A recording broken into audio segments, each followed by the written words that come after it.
Your arm is a blueprint. Your body has built it once. It still remembers how. That hand you're scrolling with, the one holding your phone, it didn't exist once. Not a single bone, not a single nerve, not the swirl of a single fingerprint. You grew it from nothing, inside a dark, warm silence, long before you had a name. A tiny bump of cells, then a paddle, then fingers, then you. Now cut it off. Just imagine it. The saw, the accident, the battlefield, the searing split second of knowing. The doctors stitch the wound. The scar forms, pink and tight. And that hand, gone forever. A phantom ache where something used to be. That's the deal. That's the human contract. Lose a limb, and you lose it for good. But here's the question that breaks the contract. What if your body could just grow it back? What if that childhood scraped knee that healed in a week? What if that same process, dialed up to 11, could rebuild an entire arm? Bones, muscles, nerves, skin, even the ridges of your fingerprints, perfectly replicated. Not a prosthetic, not a robot claw, a real arm, made of you, from you, growing out of your own shoulder like a branch in spring. It sounds like a comic book fantasy. It's not. It's biology. And the secret has been hiding in plain sight, swimming in murky water, nibbling at the edges of our own DNA for millions of years. Let's go back to the beginning. Before you were born, you were a knot of undifferentiated cells, smaller than a grain of sand. And then, around week 4 of your embryonic life, something appeared on your flanks. 2 tiny buds, limb buds. They looked like seeds pushing through soil. Inside those buds, cells began to multiply at a feverish pitch. They divided, they specialized, they organized themselves into cartilage, then bone, then muscle, then blood vessels, then nerves. By week 8, those buds had turned into paddles. By week 12, fingers had separated from each other. By the time you took your first breath, you had 2 fully formed arms and 2 fully formed legs. The entire factory had built itself from a single set of instructions, your genome. And then, once the job was done, it shut down, permanently, or so we thought. Because here's the thing, that same developmental program, the exact same genetic script that built your limbs in the womb, is still sitting inside every cell of your body. It didn't get erased, it got locked, silenced, archived, like a factory that built a car and then mothballed the assembly line. The machinery is still there, the blueprints are still on the wall, but the power switch, it's been taped over. Why? Why would evolution give us the ability to build limbs and then take away the ability to rebuild them? To answer that, we have to look at the creatures that never lost the key. Meet the axolotl. If you've never seen one, it looks like a smiling, feather-gilled Pokemon that got lost in a mud puddle. It's a salamander that never grows up. It stays in its juvenile, aquatic form its entire life. And it has a superpower that makes Wolverine jealous. You can sever its leg clean off. Not a paper cut, not a broken bone. Take the whole leg, right at the hip. Within minutes, the wound stops bleeding. Within hours, skin cells rush to cover the stump, forming a protective layer called the wound epidermis. Underneath that cap, something impossible happens. The mature, specialized cells near the injury, muscle cells, bone cells, nerve cells, don't just sit there and die. They rewind. They lose their identity. They become young again, undifferentiated, like embryonic stem cells. They forget they were muscle. They forget they were bone. They revert to a blank state, a state of pure potential. Alongside them, a population of resident stem cells wakes up from its slumber and starts multiplying. These two groups, the rewound cells and the awakened stem cells, cluster together into a single glistening mound. Scientists call it the blastema. The blastema is a time machine. It is, for all practical purposes, the same thing as that original limb bud you had in the womb. It contains all the positional memory, the knowledge of where it is on the body, and what it needs to build. If you cut off the axolotl's hand, the blastema grows a hand. If you cut off the whole arm, it grows a whole arm. If you cut off the leg, it grows a leg. Not a scar, not a stump, a perfect, functional, fully articulated limb, complete with bones, joints, muscles, nerves, blood vessels, and even the correct number of toes in just a few weeks. And it doesn't stop at limbs. The axolotl can regenerate parts of its spinal cord, its heart, even its brain. It can heal wounds without a trace of scarring. It is, by every measure, a biological paradox. A creature that has figured out how to reboot its own construction program over and over again, without aging, without cancer, without fail. So why can't we? This is where the story gets dark. This is where we enter the forbidden forest of evolutionary trade-offs. Imagine you're an early human ancestor walking across the savannah 3 million years ago. You step on a sharp rock. The cut is deep. Blood pours. In that moment, you have exactly one priority: close the wound as fast as possible before infection sets in, before a predator smells the blood, before sepsis turns your leg black and takes your life. Humans evolved for speed, not precision. Our healing response is a firefighter, not a sculptor. The moment we get injured,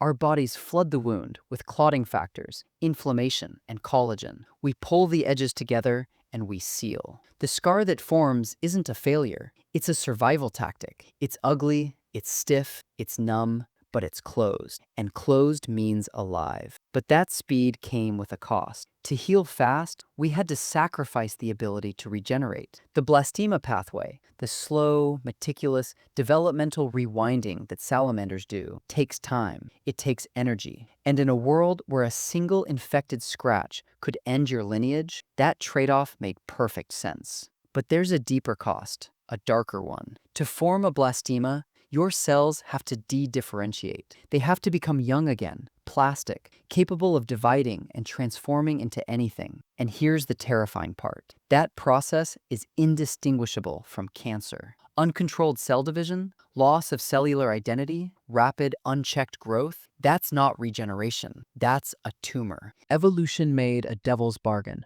to protect us from the chaos of wild, unregulated cell growth, to keep our tissues stable, orderly, and cancer-free. It locked down the regenerative machinery. The same biological locks that prevent a cell from turning rogue also prevent that cell from turning back the clock. In other words, we gave up regeneration to survive long enough to have children. We traded a superpower for a chance at not dying of cancer at age 12. It worked. We're here, aren't we? We live 70, 80, 90 years. We walk, we heal, we survive. But that doesn't mean the power is gone. It means it's buried, and buried things can be unearthed. Here's the crack in the armor. Here's the proof that the program isn't deleted. It's just hibernating. You can regenerate your fingertips. It's true. If you lose the very tip of your finger, past the last joint, through the nail bed, and you keep the wound clean and moist, it will grow back. The bone, the flesh, the skin, the fingerprint. Not always perfectly, not always completely, but often enough that doctors have documented thousands of cases,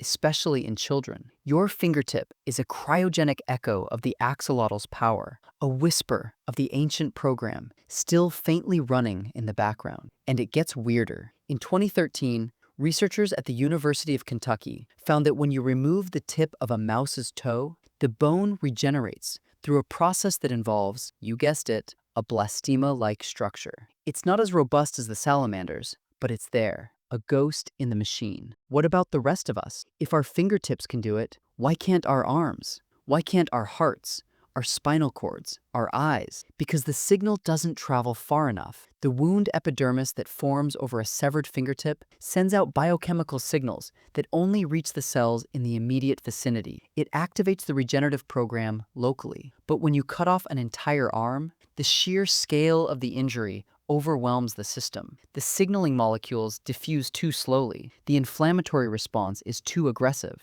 and the scar tissue forms before the blastema even gets a chance to organize. But what if you could boost the signal? What if you could reawaken the dormant genes system-wide? What if you could suppress the scarring response long enough to let the blastema take root? That's what scientists are trying to do right now in labs across the world. Let's name the boldest players. At the MDI Biological Laboratory in Maine, researchers are studying the axolotl's genome to identify the specific genetic switches that control regeneration. They found a family of genes called microRNAs that act like master dimmers. They turn the volume of other genes up or down. In salamanders, these microRNAs keep the wound epidermis active, the blastema growing, and the cancer suppression genes calm. In humans, those same microRNAs are either silent or working in reverse. But here's the twist. When scientists insert those salamander microRNAs into human cells growing in a petri dish, the human cells start to behave differently. They become more mobile. They divide faster. They start to express embryonic markers, the same ones we had as limb buds in the womb. We are, in a petri dish, one genetic nudge away from remembering how to rebuild ourselves. Other labs are taking a different approach. At the University of Washington, researchers are studying the African spiny mouse, a small, fuzzy rodent that can regenerate skin, hair follicles, cartilage, and even large chunks of its ear tissue with almost no scarring. It's not a salamander, but it's a mammal. It's far closer to us on the evolutionary tree. If a mouse can do it, why can't a human? The answer, again, comes down to switches. The spiny mouse has figured out how to keep its immune system from triggering massive scarring. It lets the wound stay open long enough for regeneration to occur. And then there's the deer. Every spring, bucks shed their antlers, massive, bony, vascularized structures, and regrow an entirely new set within 4 months. That's the fastest known bone regeneration in the animal kingdom. The antler blastema is so aggressive, so perfectly organized, that scientists are mining it for clues about how to stimulate limb regrowth in humans. If a deer can rebuild a 40-pound bone structure every single year, what's stopping us from rebuilding a finger, a toe, a hand? Nothing. Nothing but time, money, and the slow, grinding pace of scientific discovery. Now zoom forward 50 years, 100. Imagine a world where the lock has been picked. A construction worker loses his hand in a hydraulic press. He doesn't get a prosthetic. He gets a treatment. A cocktail of growth factors, microRNA boosters, and a temporary suppression of his immune system's scarring machinery. Within days, a blastema forms at the stump. Within weeks, the cells are dividing, differentiating, organizing. Within months, a new hand emerges. Not a clone of the old one, but a functional, innervated, usable hand with his own DNA, his own fingerprints, his own future. A soldier steps on an IED. She loses her leg below the knee. Same protocol, same blastema, same impossible reweaving of bone, muscle, and nerve. She doesn't spend her life in a wheelchair. She runs again, not on carbon fiber, on flesh. A child is born with a missing forearm. Instead of waiting for prosthetics, her doctors inject a single dose of regenerative factors into her residual limb during infancy. The developmental program that should have built her arm in the womb, but didn't, for reasons nobody understands, finally gets the wake-up call it needed. She grows up whole. This isn't science fiction. This is the trajectory we're on. The axolotl has already shown us the destination. We're just figuring out the route. But let's be honest with ourselves. The route is steep. There are bodies on the path. The cancer problem is real. You cannot turn on a blastema without turning on the machinery of rapid cell division. And rapid cell division, unchecked, is a tumor. The axolotl has a near magical ability to keep its dividing cells in check. Its genome contains tandem copies of tumor suppressor genes that humans lack. If we simply copied the salamander's regenerative genes into our own cells, we'd likely trigger aggressive cancers within years. The precision required is staggering. We don't just need to turn the switch on. We need to turn it on without breaking the safety mechanisms that keep us alive. And then there's the inflammation problem. Our immune systems are brutal. They treat any major wound like an invading army. They flood the site with macrophages and neutrophils that clear debris, but also create a fibrotic, scar-prone environment. To regenerate, we need to temporarily pacify our own defense forces. A risky move in a world full of bacteria and sepsis.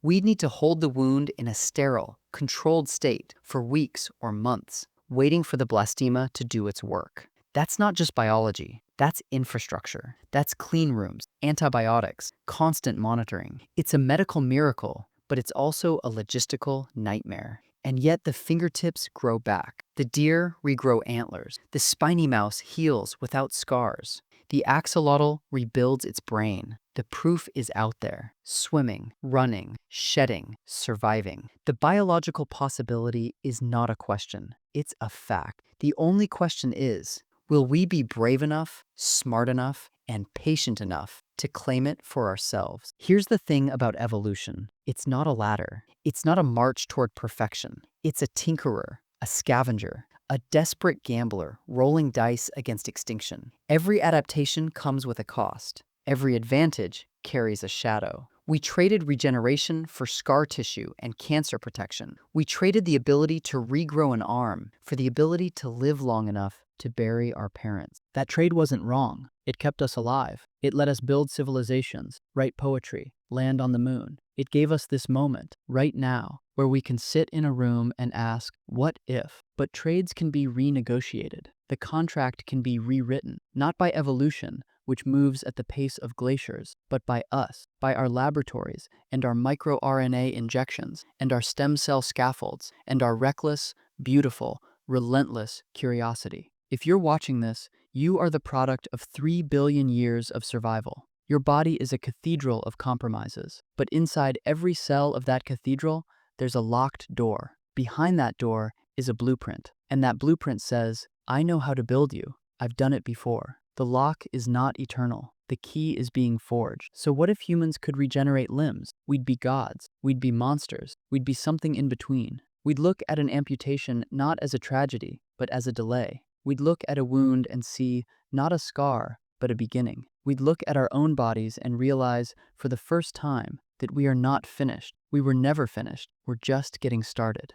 The axolotl smiles its eternal smile, breathing through its gills, regrowing its legs, and waiting. It's been waiting for millions of years. The question is, are we finally ready to catch up? Like, comment, and subscribe if you want to see more deep dives into the hidden powers of the human body. What other superpowers are locked inside your DNA? Drop your wildest guess in the comments. We read every one. The blueprint is in your blood. The switch is real. And somewhere, in a lab, under a microscope, a single human cell just twitched with a memory it shouldn't have. It remembered how to be a limb bud again. It remembered how to build. And when that memory spreads, when it finally reaches your shoulder, your hip, your heart, the scar will fall away, the stump will stir, and you will grow back into the person you were always meant to be, whole, unbroken, infinite. Welcome to the new age of the body.